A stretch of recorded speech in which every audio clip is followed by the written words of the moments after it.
வணக்கம். உங்கள் அனைவருக்கும் இனிய காலை வணக்கத்தை தெரிவித்துக் கொள்கின்றேன். விசேடமாக வசந்தம் தொலைக்காட்சியின் ஆராதனை நிகழ்ச்சியை பார்த்து கொண்டிருக்கும் நேர்கள் அனைவருக்கும் மீண்டும் எமது வணக்கத்தை தெரிவித்துக் கொள்கின்றேன். பொதுவாக நாங்கள் எமது நாட்டிலே வாழ்கின்ற பொழுது சுதந்திரமாக ஒற்றுமையாக நாங்கள் வாழ வேண்டும். எமது நாட்டிலே பல்லின சமூகங்கள் வாழ்கின்ற ஒரு திருநாடாக காணக்கூடியதாக இருக்கும். இது அழகான நாடு.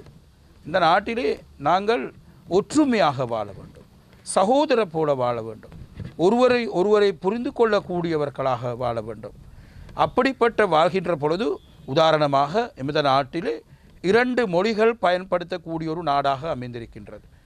அது மாத்திரமல்ல, எல்லோரும் இந்த மொழியிலே, இந்த ஜாதியிலே, இந்த மதத்திலே இருந்தாலும் நாங்கள் எல்லோரும் ஒற்றுமையாக வாழ வேண்டும். எமது பக்கத்திலே இருக்கின்ற அயலவர்களுக்கு நாங்கள் உதவி செய்ய வேண்டும். அவங்களுக்கு உதவி செய்யக்கூடியவராக நாங்கள் இருந்தால் எங்களுக்கு ஏதோ ஒரு சில அப்பத்திகள் வரும்போது நிச்சயமாக பக்கத்தில் இருக்கின்றவர்கள் எமக்கு உதவி செய்யக்கூடியவராக இருப்பார். அது நிச்சயமாக சிந்திக்க வேண்டும். அப்படி சிந்தித்த மற்றவர்களுக்கு உதவி செய்யக்கூடியவர்களாக நாங்கள் இருக்க வேண்டும் என்று இந்த சந்தர்ப்பத்தில் கூற விரும்புகின்றேன். அன்பார்ந்த சகோதரர்களே, புண்ணியவர்களே, எமது பௌத்த மதத்திலே அடிக்கடி கூறுகின்ற சில விடயங்களை பார்த்தாலும் சப்பே சத்தா பவந்து சுகி சத்தா, எல்லோரும் ஒரு ஆரோக்கியமாக சுதந்திரமாக வாழ வேண்டும். அப்படி வாழக்கூடியவர்களாக இருக்கின்ற பொழுது எல்லோரும் எமது நாட்டிலே சந்தோஷமாக அழகாக சுதந்திரமாக வாழ முடியும். அப்போ 1948 ஆண்டு பிப்ரவரி மாதம் 4ஆம் தேதி நாங்கள் முழுக எமது நாட்டுக்கு வாழ்கின்ற மக்கள் தேசிய சுதந்திரம் அந்த விழாவை மிக கோலாகலமாக கொண்டாட கொண்டிருக்கின்றோம். நாங்கள் அது சுதந்திரமாக கொண்டாட கொண்டிருக்கின்ற அந்த நேரத்திலே தேசிய கீதம் இசைக்கப்பட்ட நேரத்திலே நாங்கள் அதுக்கு கௌரவப்படுத்த வேண்டும், மரியாதைப்படுத்த வேண்டும். ஆனால் சிலவர்கள் எமது நாட்டிலே தேசிய கீதத்தை இசைக்கப்படுகின்ற பொழுது அதுக்கு ஒரு கௌரவத்தையும் மரியாதையத்தையும் படாமல் அவங்கள செய்கின்ற காரியங்கள், அதே போன்று அதுக்கு எந்த அக்கறையும் படுத்தாமல் அவங்கள் இருக்கின்றார்கள். அது நிச்சயமாக அது தவறான ஒரு செயற்பாடு. நீங்கள் தேசிய கீதத்தை இசைக்கப்படுகின்ற எந்த இடத்திலேயும் பார்த்தாலும் கேட்டாலும் நீங்கள் அந்த தேசிய கீதத்துக்கு மரியாதை செலுத்தப்பட வேண்டும். அப்படி இல்லாவிட்டால் எங்களுக்கு ஒரு தாய் மக்களாக வாழ முடியாது. ஒரு தாய் மக்கள் நாமாவோம் என்று அந்த பாடலில் எனக்கு ஞாபகம் வருகிறது. ஒன்றுபடுவோம், நாங்கள் ஒன்றுபட்டால் ஒன்று வாழ்வு என்று இந்த கருத்துக்களையை நாங்கள் சிந்திக்க வேண்டும். அப்படி சிந்தித்து பல்லின சமூகங்கள் வாழ்கின்ற எமது நாட்டிலே நாங்கள் சகோதர போல சந்தோஷமாக சுதந்திரமாக வாழ வேண்டும் என்று இந்த நேரத்திலையும் சிந்திக்க வேண்டும். அப்படி சிந்தித்தாவிட்டால் நிச்சயமாக எங்களுக்கு ஒரு சிறந்த மனிதர்களாக வாழ முடியாது. இந்த காலையிலே நீங்கள் அது சிந்திக்க வேண்டும். மரியாதை செலுத்தப்பட வேண்டும். ஒருவர் அந்த பெரியவர்களை மதிக்கப்பட வேண்டும். இந்த நாளிலே நீங்கள் அது சிந்தித்து நல்ல நாளாக உங்கள் அனைவருக்கும் அமைய வேண்டும் என இந்த சந்தர்ப்பத்திலே கூறிக்கொண்டு உங்கள் அனைவருக்கும் புத்த பெருமானின் ஆசீர்வாதத்தை தெரிவித்து கொண்டு விடைபெறுகின்றேன். நன்றி, வணக்கம். ஓம் தனம் தரும் கல்வி தரும் ஒரு நாளும் தளபரியா மனம் தரும் தெய்வ வடிவும் தரும் நெஞ்சில் வஞ்சமில்லா இனம் தரும் நல்லன எல்லாம் தரும் அன்பர் என்பவர்க்கே கனம் தரும் பூங்குழலாள் அபிராமி கடை கண்களே. வசந்தம் தொலைக்காட்சி நேயர்கள் அனைவருக்கும் சர்வதேச இந்து மத குறிப்பீடத்தின் சார்பில் இனிய காலை வணக்கங்களும் நல்லாசிகளும். இன்று மங்களகரமான விளம்பி வருஷம் ஆவணி மாதம் 15ஆம் நாள் 31/8/2018 வெள்ளிக்கிழமை. இன்று மலர்ந்திருக்கின்ற இன்றைய பொழுது நம் எல்லோருடைய வாழ்விலும் எல்லா விதமான சிறப்புகளும் வெற்றிகளும் கிடைக்கவும், உயர்வுகள் நமக்கு கிடைக்கவும், இறையருளும் குருவருளும் பூர்ணமாக கிடைக்க பெற்றோர்கள், தாத்தா பாட்டி, அத்தை மாமா போன்ற வயதிலே மூத்தவர்கள், ஆசிரியர்கள், குருவானவர்கள் இவர்களுடைய அன்பையும் ஆசியையும் நாம் பெறுகின்ற பொழுது நமக்கு வாழ்விலே நடப்பது எல்லாமே நல்லதாக அமையும். இன்று சுக்கிரவாரம் என்கின்ற வெள்ளிக்கிழமை. பொதுவாகவே இந்த வெள்ளிக்கிழமை என்றதும் எல்லோருடைய உள்ளத்திலும் இந்த இறை சிந்தனைகள் வருகின்ற ஒரு நாள். நாம் ஆலயத்துக்கு சென்று வழிபாடுகள் செய்ய வேண்டும். முடியாதவர்கள் வீட்டிலேயே, அதனாலே தான் முன்னைய காலத்திலே ஒவ்வொரு வீட்டிலும் சுவாமி அறை என்று வைத்து கொண்டார்கள். அந்த சுவாமி அறையிலே கூட்டி துப்புரவு செய்து மஞ்சள் தண்ணீர் தெளித்து சாம்பிராணி தூபமிட்டு அந்த சுவாமி படங்களுக்கு மலர்கள் சாத்தி வழிபாடுகள் செய்து பால் காய்ச்சி நிவேதனமாக வைத்து பிரார்த்தனைகள் செய்கின்ற பொழுது நமக்கு எல்லா விதமான சிறப்புகளும். ஆலயத்துக்கு செல்ல முடியாதவர்கள் வீட்டிலாவது நாம் அந்த பணிகளை செய்கின்ற பொழுது இறையருள் தானாக சேருமாம். நாம் நல்ல மனதோடு நல்ல எண்ணங்களோடு இருக்கின்ற பொழுது நாம் ஆலயத்துக்கு செல்ல முடியாவிட்டாலும் இறைவன் வந்து நமக்கு அருள் புரிவான். நமக்கு பொதுவாக சொல்லிக்கொள்வார்கள், குடியிருந்த கோவில் என்று. தாயிறந்த கோவிலும் இல்லை, தந்தை சொல்மிக்க மந்திரம் இல்லை என்பார்கள். அப்பா அம்மாவை வணங்கினாலே கோயிலுக்கு போன பலன் பூர்ணமாக கிடைக்குமா. இதையெல்லாம் நமக்கு முன்னைய காலத்திலே இந்த அப்பா அம்மாவை வணங்கினால் உலகத்தை வணங்கியதற்கு சமம் என்பதையெல்லாம் விக்கிரங்கள் இருக்கின்ற விநாயக பெருமான் எடுத்து கூறியிருக்கிறார். இந்த மாம்பழ திருவிழாவிலே இந்த கதைகளெல்லாம் நீங்கள் கேள்விப்பட்டிருப்பீர்கள். திருவிளையாடலே வரும். உலகம் என்றால் என்ன, தாய் தந்தை என்றால் என்ன என்கின்ற பொழுது உலகம்தான் தாய் தந்தை, தாய் தந்தை தான் உலகம் என்று விநாயக பெருமான் தாய் தந்தையரை வலம் வந்து அந்த வெற்றிக்கனியாக மாங்கனியை பெற்றார் என்றெல்லாம் நாங்கள் படித்திருக்கிறோம். எனவே இந்த ஒவ்வொரு குழந்தைக்கும் தாயும் தந்தையும் தான் உலகம், அவர்கள்தான் கடவுள். அந்த தாய் தந்தையரை தினமும் வணங்கினாலே கோயிலுக்கு நமக்கு போகாட்டியும் பரவாயில்ல, கோயிலுக்கு போய்த்தான் சாமி கும்பிட கிடையாது.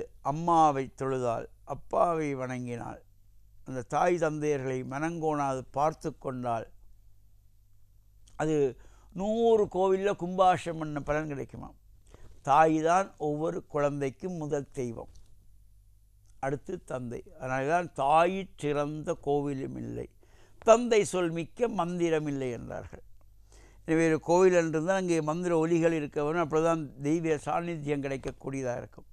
அந்த வகையில் தாய் தந்தையரையும் நாம் வணங்கி அவருடைய அன்பையும் ஆசியையும் பெறுகின்ற பொழுதிலும், அவர்களை பெற்ற தாய் தந்தையர்கள் தாத்தா பாட்டி வீட்டிலே இருந்தால் அவர்களை பொக்கிஷமாக பாதுகாத்து கொள்ளுங்கள்.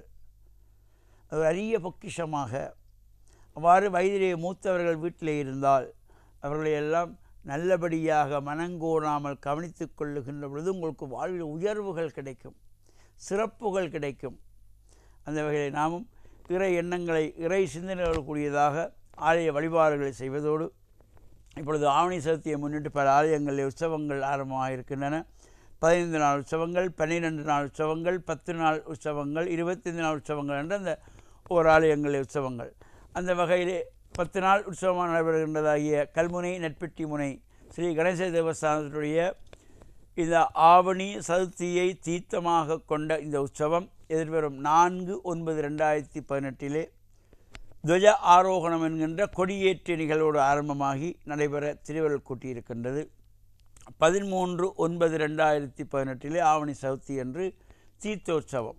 இவ்வாறு நடைபெறுகின்ற ஆலயங்களிலே சென்று நாமும் இறையருளையெல்லாம் பூர்ணமாக பெற்று மண்ணில் நல்ல வண்ணம் வாழ வசந்தம் தொலைக்காட்சி நேயர்கள் அனைவருக்கும் சர்வதேச இந்து மத குருபீடத்தின் சார்பில் நல்ல ஆசிகளை கூறிக்கொள்வதில் மனமகிழ்வு கொள்கிறோம். சர்வே ஜனாஹாம் சிகினோ பவந்து சமஸ்த சன் மங்களானி சந்து சுபம். பிஸ்மில்லாஹிர் ரஹ்மானிர் ரஹீம். அல்ஹம்துலில்லாஹி அல்லதி கஃபா வஸ்ஸலாத்து அலல் முஸ்தஃபா. வசந்தம் தொலைக்காட்சியின் ஆராதனை நிகழ்ச்சியின் நேயர்களே, அஸ்ஸலாமு அலைக்கும் வரஹ்மத்துல்லாஹி வபரகாத்துஹு. அல்லாஹு தாலா இந்த உலகிலே வித்தியாசமான பல படைப்புகளை உருவாக்கி அதனூடாக மனித வர்க்கம் எத்தனையோ விதமான பாடங்களை கற்றுக்கொள்ள வேண்டும் என்று எதிர்பார்க்கின்றான். நாங்கள் எமது வாழ்க்கையிலே அப்படிப்பட்ட அற்புதமான படைப்புகளை கொண்டு எத்தனையோ விடயங்களை எமது வாழ்வின் அன்றாட நடவடிக்கைகளுக்காக பயன்படுத்துகின்றோம். அதே போன்று அவற்றின் இயல்புகளிலிருந்து, அவற்றின் படைப்புகளிலிருந்து, அழகான செயற்பாட்டிலிருந்து நாங்கள் எமது வாழ்க்கைக்கு தேவையான பல விடயங்களையும் கற்றுக்கொள்கின்றோம் என்பதில் எந்த சந்தேகமும் இல்லை. உதாரணமாக இன்றைய நாள் நாங்கள் எமது சிந்தனைக்கு விலங்குகளை, பறவைகளை, பிற பிராணிகளை எடுத்துக்கொள்வது பொருத்தமாக இருக்கும் என கருதுகின்றேன். ஆம், எத்தனையோ விதமான விலங்குகளையும் பறவைகளையும் நாங்கள் இந்த உலகிலே காண்கின்றோம். அந்த பறவைகளதும் விலங்குகளதும் வாழ்க்கையிலிருந்து நாங்கள் பல வித்தியாசமான பாடங்களை கற்றுக்கொள்கின்றோம். எத்தனையோ விதமான ஆச்சரியங்களை நாங்கள் உணர்ந்து கொள்கின்றோம். அல்லாஹு தாலா அல் குர்ஆனிலே விலங்குகளுக்கும் பறவைகளுக்கும் பிராணிகளுக்கும் பூச்சிகளுக்கும் இப்படிப்பட்ட உயிரினங்களுக்கு வித்தியாசமானதொரு மரியாதையையும் கண்ணியத்தையும் வழங்கியிருக்கின்றான். எந்த அளவுக்கென்றால் சூரத்துல் அன்ஆம், கால்நடைகள் என்ற பெயரில் அல் குர்ஆனிலே ஒரு அத்தியாயம் இருக்கின்றது. சூரத்துல் பக்ரா, பசுமாட்டின் பெயரில் ஒரு அத்தியாயம் இருக்கின்றது. அந்நஹல், தேனின் பெயரில் மற்றொரு அத்தியாயம் இருக்கின்றது. இப்படி எத்தனையோ விதமான அழகான வழிகாட்டல்களை அந்த அத்தியாயங்களுக்கூடாக அல்லாஹு தாலா வழங்குகின்றான். மற்றொரு அத்தியாயத்திலே அல்லாஹ் இப்படி ஒரு கேள்வியை கேட்கின்றான். அஃபலா யன்துரூன இலல் இபிலி கைஃப ஹுலிகத். அரபு நாட்டிலே அதிகமாக காணப்படுகின்ற ஒரு விலங்கினம்தான் ஒட்டகம். நீங்கள் ஒட்டகம் எப்படி படைக்கப்பட்டிருக்கின்றது என்று பார்க்கவில்லையா என்று அல்லாஹு தாலா அல் குர்ஆனிலே கேட்கின்றான். அந்த கேள்வியினூடாக புரிந்து கொள்ள வேண்டிய விடயம் என்னவென்றால், நானும் நீங்களும் எம்மோடு இருக்கின்ற விலங்கினங்களை பற்றி சிந்திக்க வேண்டும்.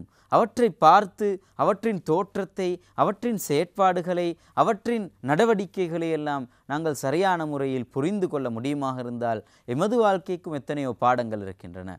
நாம் இருக்கின்ற இந்த சிறிய நாட்டிலே, இந்த அழகான இந்த தீவிலே எத்தனையோ விதமான விலங்குகள் பறவைகள் இருக்கின்றன. நாங்கள் அவற்றிற்கு செய்ய வேண்டிய பல கடமைகள் இருக்கின்றன.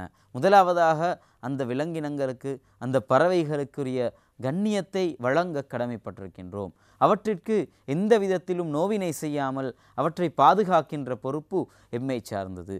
அதே போன்று அந்த விலங்கினங்களின் வாழ்க்கையை பற்றி தெரிந்து கொள்ள முடியுமாக இருந்தால், அவற்றை பற்றி சற்றேனும் அறிந்து கொள்ள முடியுமாக இருந்தால் அது இன்னும் ஒரு அழகான ஒரு பாடமாக எமக்கு இருக்கும் என்பதில் எந்த சந்தேகமும் இல்லை. எனவே எம்மை சுற்றி இருக்கின்ற சின்னஞ்சிறிய விலங்குகள் பறவைகளிலிருந்து எல்லாவற்றையும் மதித்து அவற்றுக்குரிய கண்ணியத்தையும் வழங்கி, அதேவேளை அவற்றிலிருந்து எமக்கு தேவையான பாடங்களையும் பெற்றுக்கொள்ள நாம் முயற்சிப்போம். அல்லாஹு தாலா இந்த விலங்கினங்கள், பறவைகள், பூச்சிகள் அனைத்தினூடாகவும் எமது வாழ்க்கைக்கு தேவையான நல்ல பல சிந்தனைகளை, வழிகாட்டல்களை தந்தருள்வானாக என்று வேண்டி இன்றைய நாள் ஆராதனை நிகழ்ச்சியை நிறைவு செய்கின்றேன். அஸ்ஸலாமு அலைக்கும் வரஹ்மத்துல்லாஹி வபரகாத்துஹு.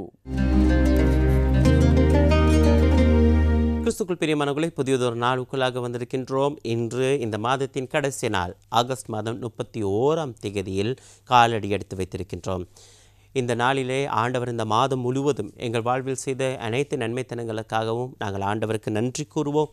அதே நேரத்தில் நாங்கள் எப்பொழுதும் பிறரை அன்பு செய்யக்கூடிய மனநிலையோடு வாழ்வதற்கு, நாங்கள் எந்த நிலையில் இருந்தாலும் பிறரை அன்பு செய்யக்கூடிய மனநிலைக்காக இன்றைய நாளில் ஜெபிப்போம்.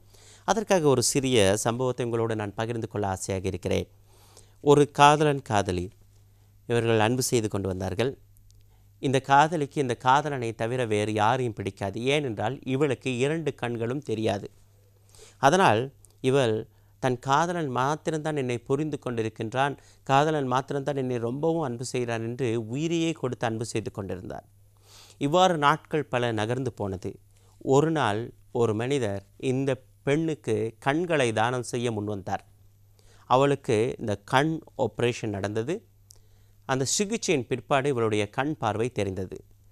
முதலாக தன் காதலனை பார்க்க வேண்டும் என்று ஆசையாக காதலனை பார்க்கின்றாள்.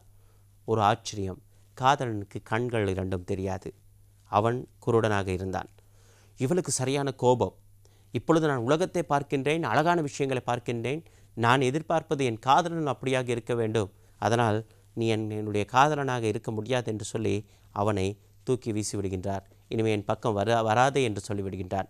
இந்த காதலனுக்கோ மனதில் ரொம்ப காயம், ரொம்ப கஷ்டம், ரொம்ப கவலை. அவன் போகும்போது இந்த காதலியை பார்த்து சொன்னான், சரி, ஒரே ஒரு விஷயத்தை மட்டும் செய், எனக்காக என்னுடைய கண்கள் இரண்டை பார்த்துக்கொள், அது இப்பொழுது உன் கண்களில் இருக்கிறது என்று. எனக்கு அருமையானவர்களே, ஆம், அவள் பார்வை பெறுவதற்கு காரணமாக இருந்த அந்த மனிதன் அந்த காதலன் தான். இவள் பார்வை இல்லாமல் இருக்கும் பொழுது இவள் வாழ்ந்த வாழ்க்கை வேறு, பார்வை வந்த பிற்பாடு இவள் வாழ்கின்ற வாழ்க்கை வேறாக மாறுகிறது. இதுதான் எல்லோருடைய வாழ்க்கையில் நடக்கிறது பிரியமானவர்களே. பலர் உயர்த்திவிட்ட அந்த ஏணியை எட்டி மிதிக்கின்றவர்களாக வாழ்ந்து கொண்டிருக்கின்றோம். எங்களை இந்த நிலைக்கு கொண்டு வந்தவர்கள் யார் என்பதை மறந்துவிட்டிருக்கின்றோம். அண்மையிலே ஒரு வயதான தாய் என்னிடத்தில் வந்து ஜெபத்துக்காக அழுது கொண்டிருந்தாள். அம்மா, உங்களுக்கு பிள்ளைகள் இல்லையா என்று கேட்ட பொழுது, எல்லாரும் இருக்கிறாங்க ஃபாதர், ஒருத்தர் டாக்டராக இருக்கிறார், ஒருத்தர் ஆசிரியராக இருக்கிறார், எல்லாரும் இருக்கிறாங்க, ஆனால் நான் வந்தால் அவர்களுக்கு பிரச்சனை என்று சொல்லி என்னை முதியோர் இல்லத்துக்கு போக சொல்கிறாங்க ஃபாதர், அதனால தான் நான் வேற எங்கேயாவது இருக்கலான்னு சொல்லி யோசிக்கிறேன்னு சொல்லி. என்ன மாதிரியான ஒரு கொடுமை பிரியமான பிள்ளைகளை! தான் வளர்த்து பெத்தெடுத்து ரொம்ப கஷ்டப்பட்டு இந்த நிலைக்கு உயர்த்திவிட்ட அந்த அம்மாவை பார்க்க முடியாவிட்டால் என்ன ஒரு வாழ்க்கை!